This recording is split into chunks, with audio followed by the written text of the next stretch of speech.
pleased, are you with the way the Ospreys forwards are performing of late? I feel we're making progress. Boys have been tremendous to work with, whether they're more senior or younger. We know where we are. We were disappointed with some of our drill and our execution at the weekend, but up until that point we've been making steady progress. Not where we aim to get to, but we're on the right track at the moment. What were the pluses and minuses for you then of the forward effort last Sunday? System-wise, our knowledge is good and our detail is good. Execution at times let us down, there's no doubt about that. I think everybody's fronted up to the fact that there are issues with regards to the scrum, and we've looked at ourselves and aspects of that we can do better. But also through the right channels we'll challenge how it was managed. Have you made a formal sort of complaint? We'll do that correctly. Not necessarily complaint, because we're about the brand of the game, for everybody. But there was confusion amongst players and supporters. So based on the guidelines we had received and the reinforcements of the law, it wasn't what we would have expected. So you sought some clarification? Clarification around the strike, stability and angles of players, and that both teams are refereed accordingly. Right. Was there any particular incident? I know that the Ospreys were penalised just before half time. Yeah, it's a big moment. That was our first scrum, and we had a dominant scrum going forward. And if you look at it from the opposite side of the referee, you can see that Clermont clearly walk around our tight head side. We're connected, and their back row and back five, in fact, are fragmented. But you take that, we don't want to bleat about it, and I genuinely mean that. We're looking at what we can do better. If certain circumstances like that arise again, so that we can manage the situation and the relationship with the referee better. How did you, taking into account all that, how did you feel Nicky Smith went? Again, he was up against a very experienced tight end. Yeah, one of the best in the world, there's no doubt about that. And somebody who on the day got away with hitting and chasing.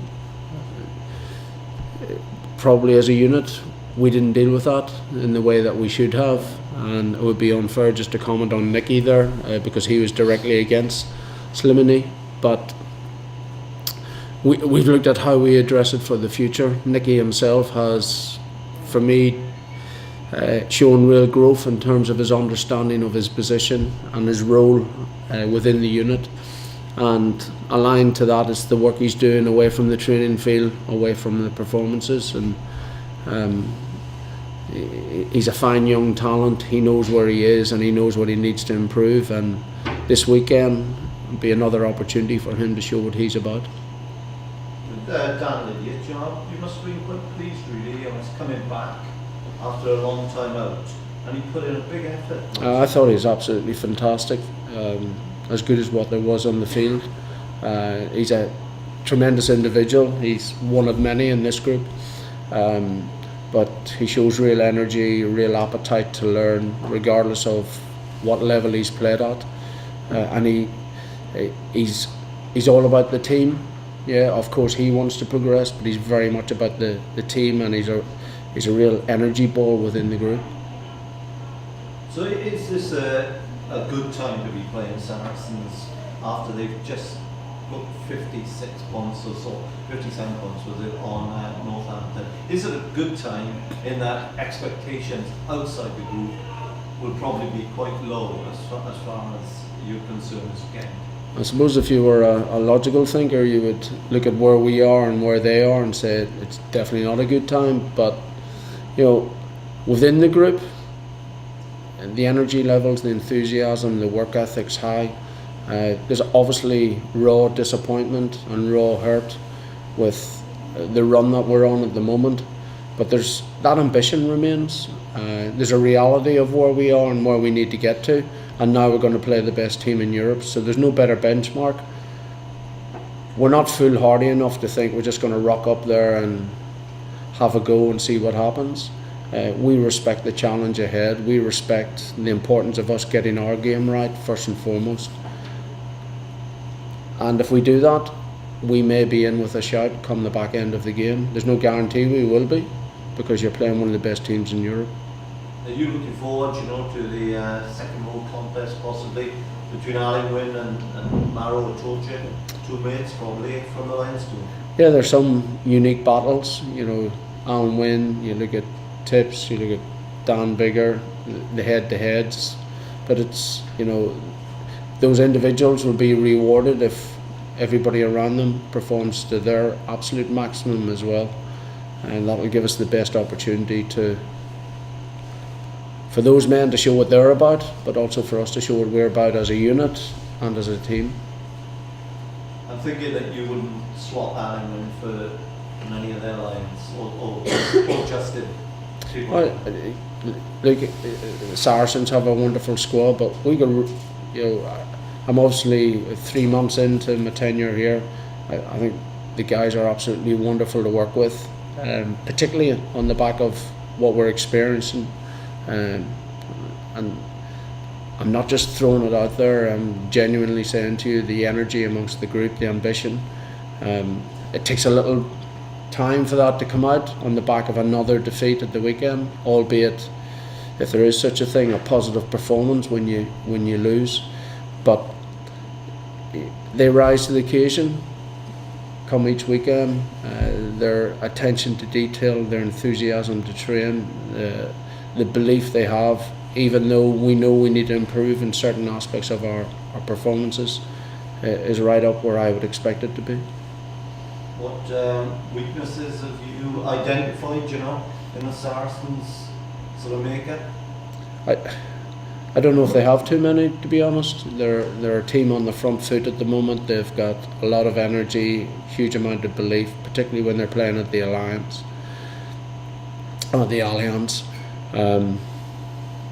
For us, it's more about addressing our own issues and seeing if we can be on the top of our game, and then challenge them. It's been a difficult week for Reece Webb. With one thing or another, how are you expecting him to react? Yeah, he's a resilient young man, and yeah, for me, he hasn't had any direct conversations regarding the difficulties that he's been challenged with this week. But being the competitive animal he is, no doubt you'll see the best of Reece. At what point does the run become a problem psychologically? If there's a hang-up about getting over the line, because there have been games where it must be demoralising, in the changing room, that it's another loss. I just wondered, in that respect, when psychologically, when does that become a problem? Yeah, most definitely there have been performances this year where we've been dissatisfied with the quality, if you like. It's actually rarely been effort. It's more been, there've been aspects of our game that have let us down. There hasn't been a clear pattern. We've yet to put the complete performance together. I feel at the weekend the final whistle probably came too early for us, in that if you take the first 10-15 minutes out of the game, regardless of aspects around the scrum, we were much the dominant side. We were playing front foot rugby. We scored three tries to 2 against the team that got to the European Cup final last year. So there are huge positives to take from that. When does it become an issue? I think when we, or the players, or the organisation stop believing. And for me, the people at the moment, and I include the supporters in this, and I speak to many of them, particularly up where I'm living, there's a real understanding of where Ospreys rugby is currently. There's an understanding of what needs to improve and what's happening behind the scenes to ensure that we do improve. And that's not my responsibility, it's obviously above my level. But you listen to those people, there's a real honesty about them, and as long as we can face life honestly as a group, and wake up each morning and come in to ensure that we're here to get the absolute best out of ourselves and to become better, then as long as that ambition remains, there's going to be growth and there's going to be improvement. And I know with the core values within this region, and I'm talking about the people as well as the rugby group, the organisation, there's a big future for Ospreys rugby. But as you know, fans obviously demand success as well, and the stark reality is if you lose on the weekend, then in all probability it looks as if you'll be able to both competitions are very difficult in the Pro 14, and we're still in October, so that'll be an issue for them as well. Yeah, I think certainly if we were to lose at the weekend, and I'm sure people have written those headlines already, to be honest. When you look at the reality, if you were a betting man, Europe's would be very, very difficult to qualify for the knockout stages. Pro 14 is a different matter. You know, to me, it's what we can take from last week's game, going into this week's game, to get into a run in the Pro 14. You put 2, 3, 4 wins together in the Pro 14, suddenly you're up the ladder, because it's 2 sevens and the top 3 from each group get to knockouts. That's still very much alive. Having said that, that needs to happen sooner rather than later. Alan, do you feel a bit sorry, you know, for Reece and the possible premature end of his Test career? I don't know how that will unravel. I'd like to think there would be a win-win situation for Wales rugby and for Reece. All I can say, you know, coming from Ireland, I can see the benefits of having a policy that cater for the national and the regional game. We're very much, when you look at region and national, it is a partnership. I can understand the international teams wanting their absolute best players within their own area, within their own countries, because that obviously allows for better player management, but also it really encourages future generations of players as well. So as I say, I have understanding that policies are required. I'm sure the timing of that and the conditions that Reece signed under and the announcement of the policy will be resolved in the future. Because the counter argument would be that, okay, it's fine for New Zealand to do it, they've got so much depth, it doesn't really affect them anyway. Is there enough depth in Wales to do it, or are you penalising yourself really by making things more difficult? In what regard? If you impose any policy of this nature, because Warren Atron said himself that if it was up to him possibly and being selfish about it, there wouldn't be any policy regarding players playing outside. Yeah, like, you know, having worked at a senior level with the Irish Rugby Football Union, I know the dream is always to have 2 players in each position in each of your provinces and a team across the water, because that will give you 3 top class players playing European football in any given weekend during the European aspect of the season. The stark reality is that when you use that term world class, it's getting to those levels. There's a lot of good work going into the age grade programme within Ospreys, and I know Wales Rugby, if you look at 18s and 20s over the last couple of years, a lot of young boys coming through, but you've got to provide a conduit for them and a platform for them to work together as individuals, to play together as a team and graduate into the professional ranks. But that win situation, there'll always be casualties within that, I'm sure. I just hope Reece isn't one of them. It was suggested by Warren Gatland this week that Reece Webb could pull out of his too long contract. I think he said because he only sent a letter of agreement. Is that something the Ospreys might speak to Webb about, given his current predicament, that, you know, he might actually want to stay now, considering he allegedly didn't know this new law was coming in? That's a brilliant question, and from someone who's studied law, I'm not going to answer that because I know what that might get me into. So we've got a situation where Wales will... Apologies, but... we have a situation where Wales will potentially miss out on services of a world-class player who wants to play for Wales. So, contrary to the win-win, as it is now, it's almost lose-lose. For Wales, I know the Ospreys is a different matter and the region stand to benefit, but it just seems for me a little bit harsh perhaps that one player seems to be singled out. Yeah, as I say, I don't know what the absolute rule is or the new conditions are, and I'm sure within that there must be what ifs to select a national team for any given weekend. So, you know, ultimately the national game in many respects drives the regional game in terms of financial revenues, you know, and that's drip fed, certainly coming from my experience in Ireland, that's drip fed back into the regional game, the provincial game. So when you're looking at those World Cup points, Wales aren't going to, you know, cut off their own foot, I'm sure. You got to recognise that you need to win games to get into the World Cup, which grows the game and grows revenue streams. So I imagine there'll be a business model and a player development model, player recruitment retention model that would ensure that Wales will be strong in the future. Digressing, what's your injury situation? Dan Baker picked up a knock, and is Scott Baldwin back this weekend? Yes, Scott's going to be available for selection. Obviously, Dan, you know, waiting for results from MRI scans, but it doesn't look good, to be honest. I guess you're glad to see Scott, you know, fit and well after his fun and games in Africa. Yeah, look, try to treat every young man as if he's my son, and if it was my son, I'd say, you know, you're a lucky boy, but, you know, let's move on in life and learn from it. And, you know, Scott's showing great resilience. He knows he did something he shouldn't have done. He got carried away in the moment. I was very close to him at the time, so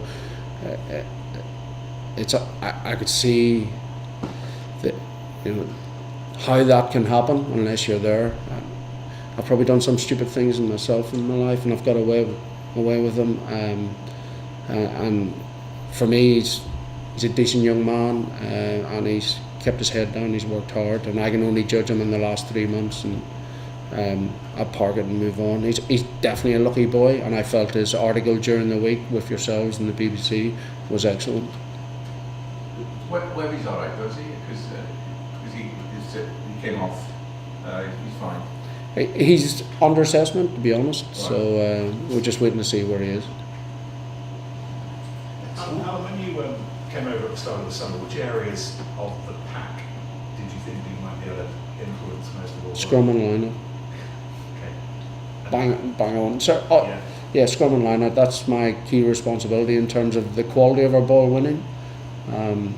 And obviously what you can do to the opposition ball to fracture the quality of their ball winning. And how do you think you develop those two areas? Don't really talk too much about stats outside the group, but, you know, Pro 14, we've made significant progress in terms of our quality. There's a real growth in terms of the understanding of what's required to connect the dots, because, you know, we messed up a line out at the beginning of the second half against Clermont on the back of a sin binning at the weekend. The hooker looks poor because he chucked in a smoke bomb, but we got our movement wrong, you know, so it looked bad on the hooker. And what I'm trying to say is that, you know, it's never just one thing, it's the combination of your lifters, your movers, the people who are challenging away from where the ball's been won, and your line out thrower. So that execution of our drill is really important. There's a real respect for that. The boys are doing tremendous homework, and I think we're a difficult team to assess. Have you had to change much in terms of getting that development in place? Not significantly. It's more been a change of emphasis on our the platforms we work off and our process.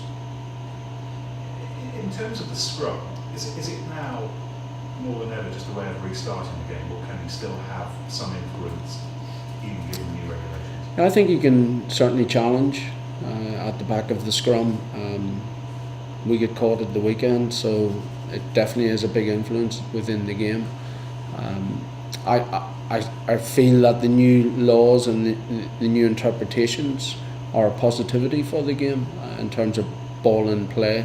Having said that, there can be growth in terms of understanding of angles to launch your attack. It depends what you want out of your scrum. Do you see it as a restart to launch your attack, so you provide quality ball for your backs to get us going and get the ball in play, or is it as a destructive weapon to gain penalties? And do you have the ability to do both of those during the game?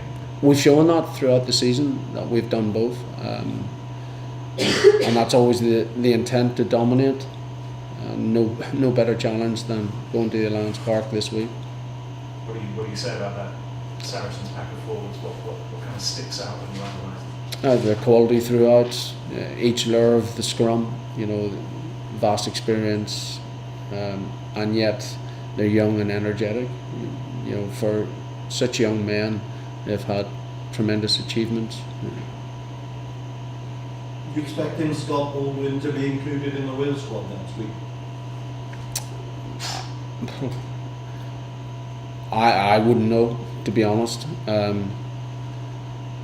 There are a lot of quality hookers within the Welsh setup at the moment. I think Scott's focus is purely on getting back into an Ospreys jersey and then seeing what that takes. I do expect him to be competing for that position down the line, but on the back of the rugby he's had, or the lack of rugby he's had, I think his focus is purely about performing in an Ospreys jersey.